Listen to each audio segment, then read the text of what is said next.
أشرقت نفسي بنور من فؤادي حينما رددت يا رب العباد. اہل اسلام دعا کیجئے دل کی گہرائیوں سے، اللہ ہر بچے، بوڑھے، جوان، مرد، عورت کو محفوظ فرما.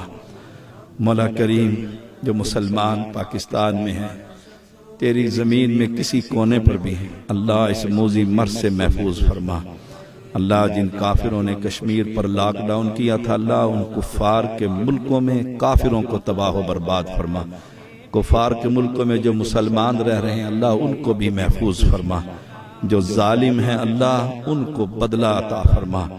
مولا انہوں نے بڑے قتل کیے، مجاہدین، مہاجرین، اللہ انہوں نے بڑی قنوت نازلہ پڑھی ہیں. اللہ تو نے دعائیں قبول کی ہوں گی ان کی، اللہ ہمیں ان کی ان بد دعاؤں سے محفوظ فرما.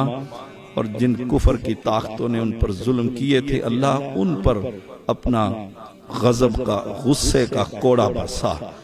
مولا کریم ہم تیرے نبی کے امتی ہیں، تجھے تیرے خوبصورت ناموں کا واسطہ دیتے ہیں. مولا ہمیں اس موذی مرض سے محفوظ فرما.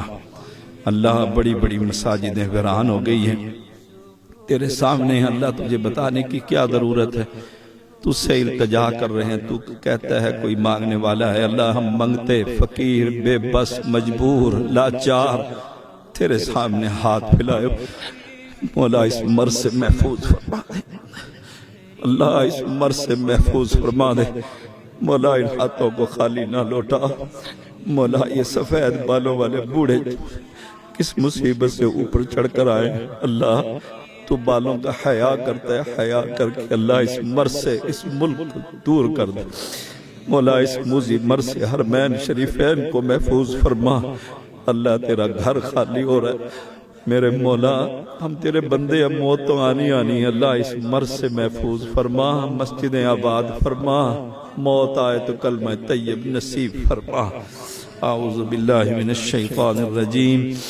ان اللہ یأمر بالعدل والإحسان وإیتاء ذی القربى وینہی عن الفحشاء والمنکر والبغی یعظکم لعلکم تذکرون. سبحان ربک رب العزة عما یصفون وسلام علی المرسلین والحمد للہ رب العالمین.